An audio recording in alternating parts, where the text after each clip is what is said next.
La télé en proportion au museta de chevaux à Valéristal. Voilà. Alors, monsieur, vous êtes monsieur? Donc, moi, je suis Marc Dufresne, et je suis président de l'association L'Unité de chevaux, qui est aujourd'hui, donc, comme vous l'avez dit, à Trois-Fontaines, à Valéristal depuis 2010. Et on ouvre au public pour présenter toute l'exposition tous les samedis après-midi, toute l'année. Ça fait 9 ans. C'est ça fait 9 ans qu'on est ici et ouvert réellement depuis 5 ans. Volant à droite, et donc par rapport aux deux chevaux qu'on a l'habitude, les deux chevaux françaises, il y a quelques petites transformations comme un écusson, les optiques qui sont un peu plus ronds, des rétros sur les ailes, des flèches à battant pour les clignotants, alors que chez nous, en France, c'était tout de suite siège chauffeur et passager, puisque la place de réservoir est utilisée par le moteur. Mais normalement, les réservoirs sont à l'arrière. À l'arrière, c'est ça. C'est devant. Le siège passager, il n'y a pas de siège comme ça. Ah, c'est génial. Et pour l'époque, je pense que le confort était déjà pas mal. Hein. Ouais. Là, on a le siège bayadère, habituel de la 2 chevaux, donc avec un tamis et des élastiques qui fait vraiment un effet hamac. On est dedans, suspendu, très très confortable. Voilà. Merci. Voilà. Je vous montre un petit peu. Voilà la particularité de ce capot aussi de la 2 chevaux Sahara, avec la roue de secours intégrée dedans, puisque justement on peut plus la mettre à l'arrière, ouais, vu que le moteur est dessus. Je trouve que c'est une bonne idée là-dessus, comme ça. Ouais, c'est sympa. Ça jette un peu. Hein. Ça franchement, fait tout de suite un effet. Ouais, ça... 4x4, un truc comme ça. Hein. Voilà, ouais, c'est pas mal. Et les pneus, je veux dire, les pneus qui sont dessus, c'est des pneus normaux, ils sont pas Alors là, renforcés. ça, c'est pas les pneus d'origine quand même. Hein. Ça, c'est des d'accord. pneus qui sont déjà un peu plus renforcés. Mais sinon, Alors là, nous voici devant la 2 chevaux Porsche, c'est ça? C'est ça. Donc, on arrive à reconnaître la coque de la 2 chevaux.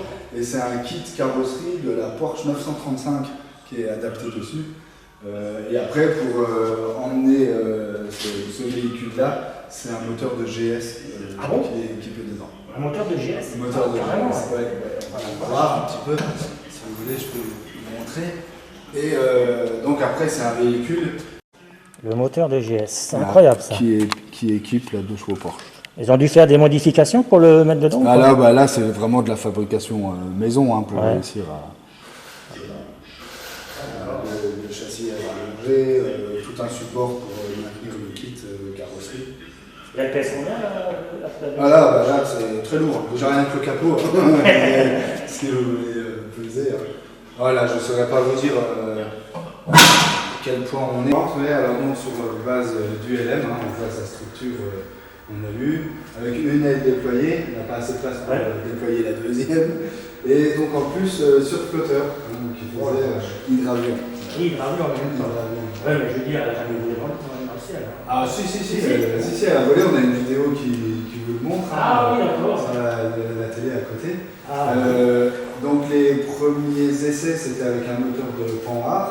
Et du coup, le moteur de LM. Là, c'est le moteur de LM, avec les vis qui va aller. Voilà, c'est ça. La puissance du moteur, c'est pas.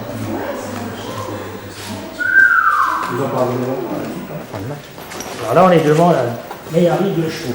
Ouais, Méhari avec un kit chenille Geocap, le kit qui s'appelle. Geocap. Et donc c'est un particulier qui a imaginé ce kit pour réadapter sur sa Méhari qu'il avait chez lui à la maison. Et donc oui, vous pouvez y aller si vous voulez. Donc c'est la Méhari tout à fait ordinaire, d'origine, on voit avec son volant. Et dessus, il rajoute un deuxième serre à frein pour pouvoir freiner à droite, freiner à gauche, pour utiliser la conduite comme pour un char. Mais le gars qui a fait ça, je pense qu'il doit s'y connaître quand même. Il faut déjà être bon bricoleur, je pense. Mais ça, dans les années 80-90, il y avait beaucoup de bons bricoleurs qui travaillaient sur leur véhicule, qui savaient faire beaucoup de choses, qui se perdent un peu aujourd'hui parce qu'on ne peut plus travailler sur nos véhicules aujourd'hui. Alors ça, c'est la 2 chevaux de Norvège, c'est ça? C'est ça, elle vient de Norvège. Le seul document qu'on ait, c'est cette photo, en fait, où on la voit encore à peu près correcte. Chez nous, elle est un petit peu moins présentable.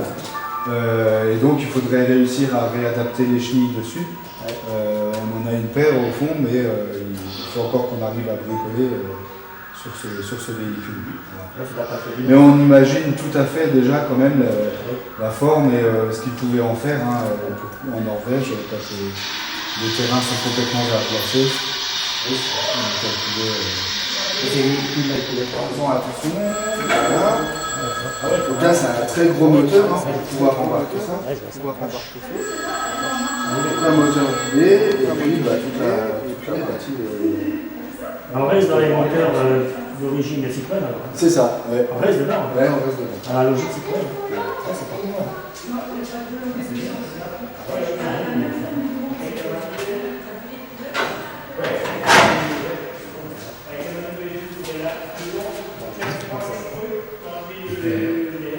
C'est l'entraîneur justement qui l'a chenille. C'était des chenilles en caoutchouc, je pense. Ouais, et le centre, on les a au fond en fait. Le centre, il y a quand même une partie ferraillée quand même de la chenille. Certainement pour imaginer l'entraînement. Non, non. Alors là, les demandes véhicules militaires de l'armée française, c'est ça? Ouais, alors c'est le fardier qu'on appelle ça. Et donc là, c'est un véhicule qui ne ressemble pas du tout à une 2 chevaux. Par contre, sa particularité, c'est d'utiliser le moteur de la 2 chevaux. On a beaucoup de véhicules comme ça aussi dans l'exposition qui utilisent les moteurs de 2 chevaux, dont un aéroglisseur qu'on a rentré il y a 15 jours, qui est sympa à voir aussi. Et alors là, le moteur de la 2 chevaux est utilisé à 90 degrés pour alimenter l'essieu avant et l'essieu arrière en bout de cardan, et ce qui fait que ça nous rend un vrai 4 roues motrices aussi. C'est-à-dire en bleu droit qui est positionné. Il est positionné, voilà, c'est ça, par rapport à l'origine, il est là sous le siège, et en fait il est à 90 degrés par rapport à l'origine. Alors je trouve que ces véhicules, là, sinon c'est pas possible. Ouais. C'est certainement pour pouvoir passer partout. Hein. C'était un véhicule qui pouvait être parachuté au sol. Marque. Alors ensuite à la marque.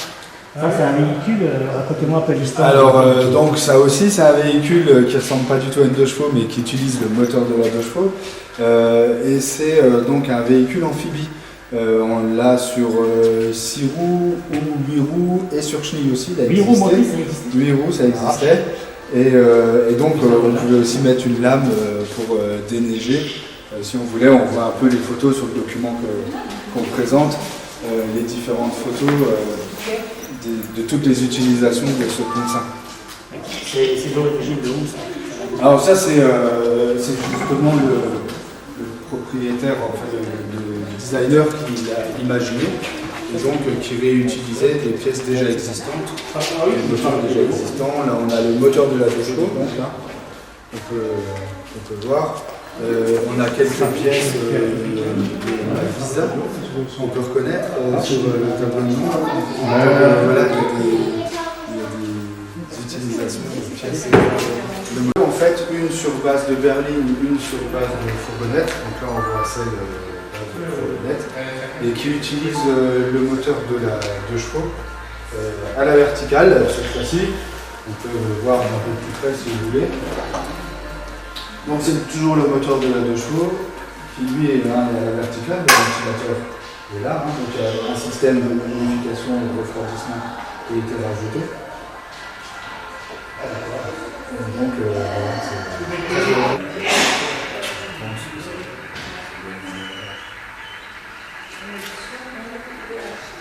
À l'intérieur, on voit c'est succinct, hein, c'est vraiment fait. C'était histoire de s'amuser à l'époque, on pouvait fabriquer ça.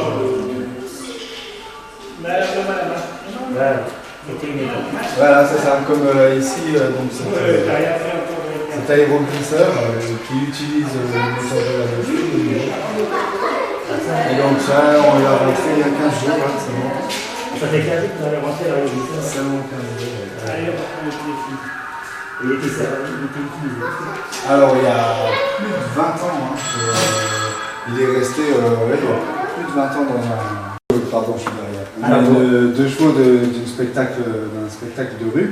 On voit justement sur la vidéo, là ils sont en train confectionner toute la 2 chevaux avec cette transformation.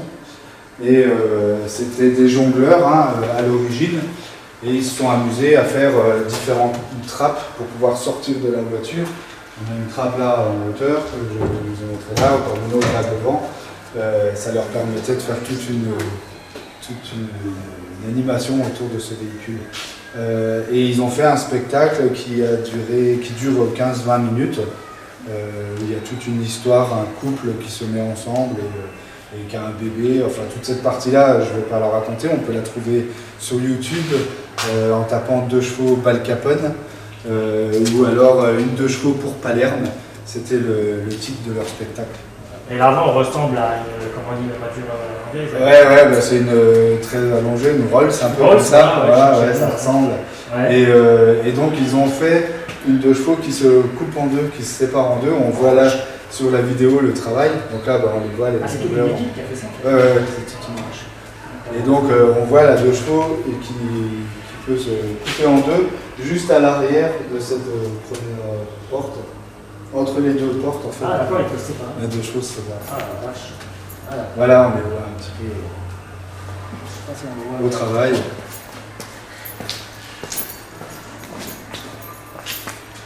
Non, ok.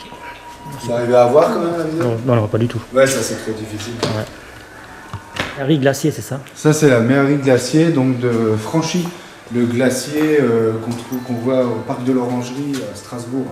Ah ouais, donc lui il a ses petits cabanons, mais il y a eu une période où il avait sa méhari et ça lui permettait de faire le parc de l'Orangerie, la vente solo, l'exposition au musée.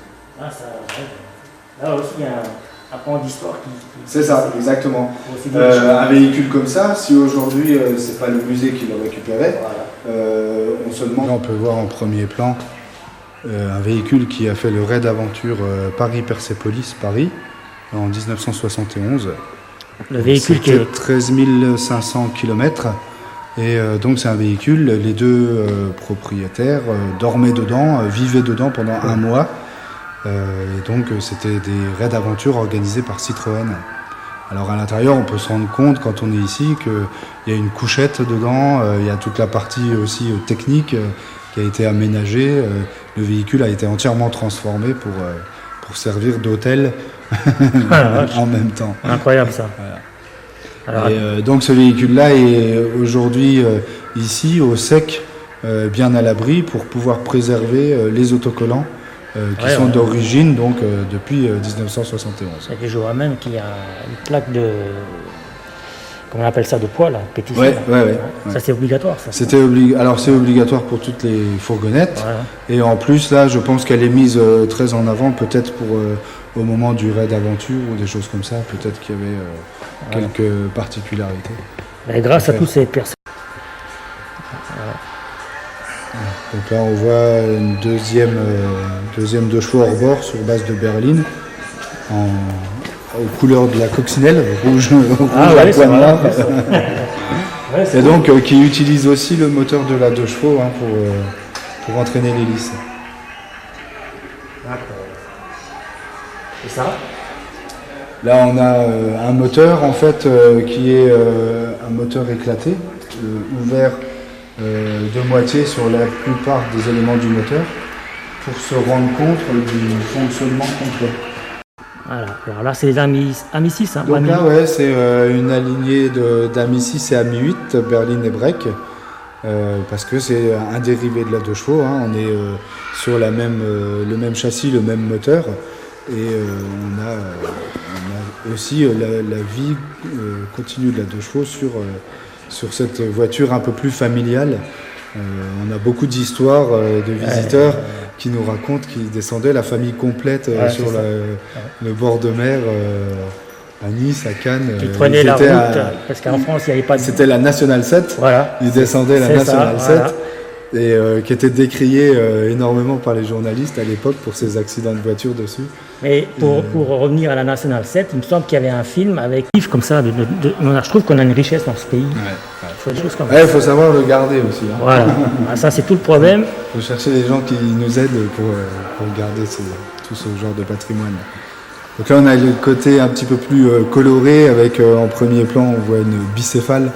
Donc c'est deux têtes de deux chevaux avec les deux avant qui sont regroupés. Voilà, c'est magnifique. Donc ça, c'est pour le folklore. C'était.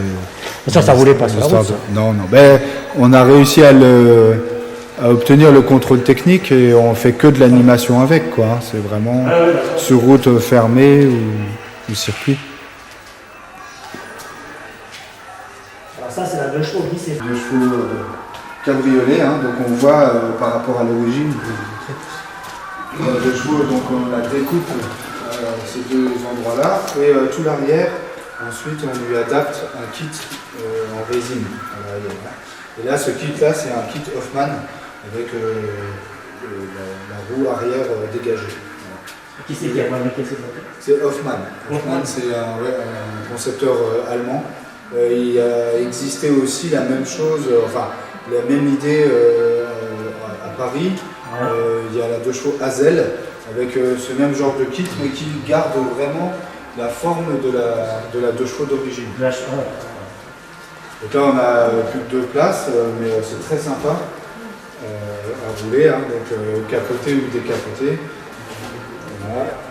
Qui nous permet aussi d'avoir un grand coffre, très sympa. On peut y mettre toutes les courses.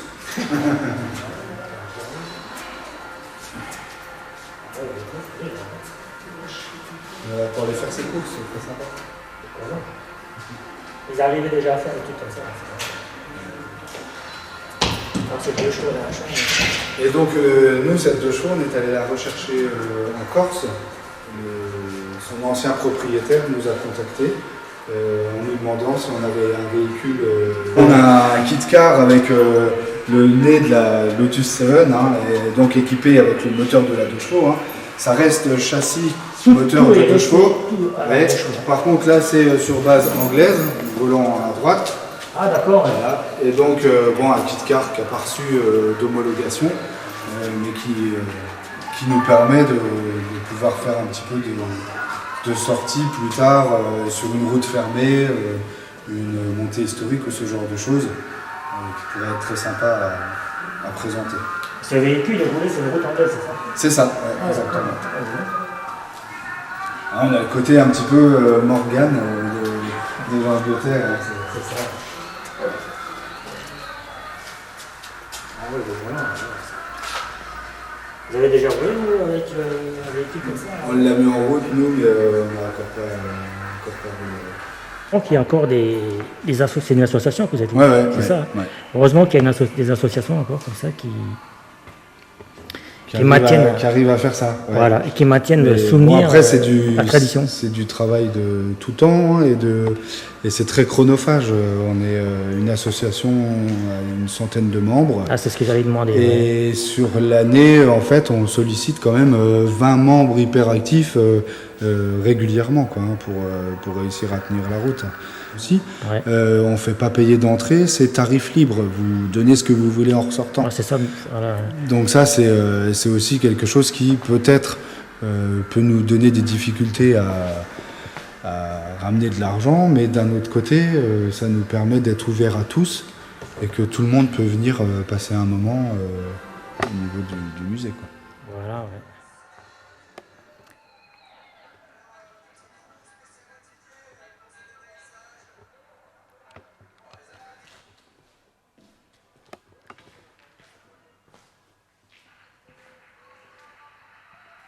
Là, il y a même une Visa et une Peugeot 100. Une Hélène, c'est une Hélène. La Peugeot, c'était 104 chez 104, Peugeot, ouais. Et chez Citroën, c'est Hélène. Et elles sont toutes les deux là parce que c'est encore le moteur bicylindre à plat de la 2 chevaux qui est dedans. Ah, d'accord. Et à partir de la Visa, on commence à mettre l'allumage électronique. Voilà. Ah ben, dis donc. Il faut imaginer la Visa. À partir de la Visa, ils ont mis l'allumage électronique à d'accord. partir de la Visa. Il faut imaginer qu'en 87, on faisait des visas, on pouvait acheter une Visa, alors que la 2 chevaux était encore fabriquée jusqu'en 90. Ah, d'accord. Donc c'était vraiment une 2 chevaux. La 2 chevaux, c'était vraiment un véhicule qui est resté très longtemps au catalogue. Oui, je vois ça, ouais. C'était dû quoi à son succès? Pardon? C'était dû à son succès. Bah ouais, c'est ça, tant qu'ils arrivent à en vendre. Alors ça, c'est une Donc boîte ça, de c'est la vitesse. boîte de vitesse de la 2 chevaux, et là d'origine. Là, donc c'est une boîte en 4 vitesses. Et donc 4 on peut vitesses. voir, elle est ouverte pour permettre de voir tout l'ensemble des pignons et le travail en même temps que la boîte fait. Ah ouais, d'accord, on le voit bien. Là, hein. Bon, ça, c'est pas des boîtes de vitesse qui devaient peser bien lourd. Hein. Non. Le plus lourd, c'était peut-être l'huile qu'on mettait dedans. Ouais, c'est ça. C'est génial. Vous savez, quel est l'ingénieur qui a inventé la chose, vous savez, vous ou pas? Alors elle a été imaginée par Boulanger et Citroën. Boulanger il s'appelait. Le L'ingénieur. concepteur, ouais, le designer on va dire à l'époque. Et donc c'était pendant les années 30. Hein. Ah ouais, La carrément. deux chevaux a été imaginée pendant les années 30. En 39, ils ont sorti le prototype TPV, donc très petite voiture. Et donc là, on a une réplique en exposition. Mais après est arrivée la Seconde Guerre mondiale. Et donc, du coup, ça a stoppé la fabrication de ce véhicule. Ah, c'est l'armée. Et ça a été remis commercialisé seulement en 1949, donc après-guerre. Ouais. On a sorti réellement la 2 chevaux après-guerre. Alors, on va juste aller filmer. Une 2 chevaux 6 spéciale à côté, bleu, où on voit son moteur. Ouais, le moteur. Donc, moteur de 602 cm3. 602 cm3. C'est Ah, ça. d'accord. Ouais, bah, dis Donc donc. là, on est après 82, donc du coup, avec deux freins à disque à l'avant, carbu double corps. C'est un véhicule qui roule Double à 115-120 km/h Ah, quand sans même. trop de soucis. Oh la vache. Ouais, pour un véhicule comme ça, je trouve que c'est pas mal. Hein. Bah ouais, c'est... C'est génial. Alors, à côté, encore une 2 chevaux. Donc celle-ci, 2 chevaux 6 spéciale E, sa particularité, c'était une série vraiment spéciale qui était équipée d'un moteur, d'une boîte de vitesse à embrayage centrifuge. Ah bon? Ouais. Oh la vache. Et là, qu'est-ce qu'il y a comme différence entre l'embrayage là et l'embrayage? Alors l'embrayage centrifuge existait pour les véhicules des années 50, Ah, et donc là, pour cette série spécialement là aussi. Et l'avantage, c'était ça marchait comme une semi-boîte automatique, on va dire. Ah d'accord. Hein. Tant que le moteur n'était pas à haut régime, vous Ouais. pouviez garder la vitesse enclenchée. Donc on arrivait en seconde à un stop, on ne débrayait pas, on gardait la seconde enclenchée et on repartait du stop aussi sec. Oh la vache. C'est ce qu'ils faisaient pas à l'époque quand même. Donc là on a une 2 chevaux avec les phares carrés, rectangulaires oui. plutôt on va dire. Ouais. Donc qui a marqué une époque, qui a aussi... C'est dû à quoi ça? C'était un côté style aussi, hein, fin des années 70. Donc après, il y a des pros phares rectangulaires et des anti-phares rectangulaires. Ah bon, parce qu'il y en avait qui étaient pour ou contre alors. Voilà, c'est ça. Ah d'accord. Alors, Ouais, ça, on apprend tous les jours. apparemment, l'avantage de ce phare rectangulaire, c'est qu'il éclaire beaucoup mieux. Mais l'inconvénient pour d'autres personnes, c'est qu'il défigure un peu La 2 chevaux. la 2 chevaux. Ouais. Elle a plus sa bouille ronde Bouille ronde, que ouais, c'est lui ça, fait, ouais, c'est ouais. au niveau de ses phares. Ça, c'est une affaire de goût quoi. Ça, c'est vraiment qu'une affaire de goût. Voilà, je ouais. pense, hein. Je trouve qu'ils ont tous les deux un charme. Voilà. Alors, qu'ils soient carrés ou pas. Hein, Ouais, de toute façon, ça Voilà. reste une 2 chevaux. Ça de reste toute une 2 façon. chevaux, voilà. Bon, ça, c'est mon avis perso. Hein. Voilà. Ouais, c'est vrai que c'est quand même une belle voiture, il n'y a pas à dire. Hein. Là, la 2 chevaux 4 des années 70. Ah, ouais. Celle qu'on voit très souvent dans les films, hein, Ouais. les films de Louis de Funès avec la Ouais, bonne c'est sœur. ça. Ça, c'est vraiment. Alors ça, c'est la une des 2 chevaux la qu'on 2 voit. chevaux que la bonne sœur aurait pu utiliser. C'est quoi. ça, tout à fait. Dans C'est les vraiment gendarmes la de 2 Saint-Tropez, quoi. Ouais, exactement. Voilà un peu l'histoire un peu qu'il y a ici. Hein. Vous voyez, c'est quand même incroyable. Hein. Alors, Là, on a aussi, une 2 chevaux sortie de grange, donc on Ouais. l'a sortie comme ça il y a 1 an et demi. Donc on a décidé de la garder Dans l'état avec sa poussière. ouais. Voilà, donc. Je pense que c'est ça qui fait le charme. Ouais, bah disons qu'aujourd'hui c'est plutôt comme ça qu'on les retrouve, hein, les 2 chevaux. Voilà, ouais, Donc, c'est un peu malheureux. Ouais. C'est un peu malheureux. Il faut retravailler un peu dessus quand on veut la voir brillante. Voilà. Mais voilà. Nous, l'idée, justement, en tant que musée, c'est de montrer aussi tous les états dans lesquels les 2 chevaux existent. Et donc, aujourd'hui, c'est plus dans les granges. Je trouve que c'est un peu dommage qu'ils laissent comment dire, en fin de vie leur véhicule dans des granges comme ça. Qui sont des fois, ouais, voilà. Qui finissent vraiment la voiture des années 80. Il y avait déjà, est-ce qu'il y avait déjà la clim à l'intérieur? La clim? Non, la clim, c'est un volet d'aération qu'on a en bas de la baie de pare-brise. La seule clim de la 2 chevaux, là voilà. On a une molette à l'intérieur qui permettait de l'ouvrir. Ouais. Donc 3 coloris Charleston, le noir rouge de l'âge, le noir et jaune. Ah oui, celle-là, elle est géniale. C'est celle-là que je parlais, moi. Donc celle-ci, voilà, mais alors celle-ci est restée très peu de temps au catalogue, 18 mois seulement, parce que c'est un coloris qui à l'époque n'était pas très apprécié. Ah bon? Ouais. Ah bon? Donc ça ne s'est pas beaucoup vendu, ils l'ont arrêté ensuite, ce qui fait qu'aujourd'hui c'est un véhicule qui est très recherché, qui est très rare. Aussi bien. Un France 3. Avec, donc ouais, c'était pendant l'America's Cup, donc la course de voilier en 83. Oui. Donc ils avaient fait une série spéciale avec là la capote imprimée qu'on a très rarement sur les véhicules. Ah oui, d'accord. Ouais.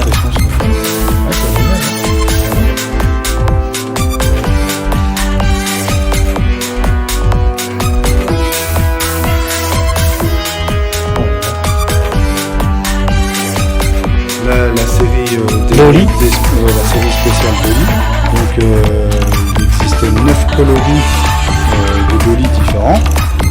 C'était le premier pas de la personnalisation de véhicule. On pouvait avoir bien rouge, blanc et vert, beige et bordeaux. Donc il y avait beaucoup de coloris différents. Et toujours sur cette idée d'avoir les ailes et la capote d'une teinte et le reste de la page. Moi, je connaissais une jeune femme qui, à l'époque, avait acheté dans les années 80, 85, 86, qui avait acheté ce genre de véhicule, la même couleur. Hein. Et c'est là-dedans que j'avais roulé. C'était une première fois, là, plutôt dire, il y a assez longtemps, quoi. Parce que mon oncle en avait une et ça remontait loin. Hein. Et là, ça faisait au moins plus de 30 ans que j'avais pas roulé, là. J'ai trouvé ça génial. Wow, c'est comme ça roule.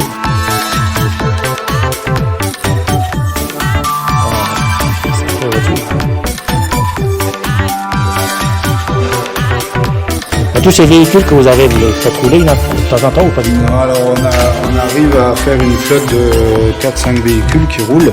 Ah ouais. Mais en fait, ça demande trop de travail et d'entretien pour les avoir tous roulants. Oui. Il y a certains... Comme vous voulez.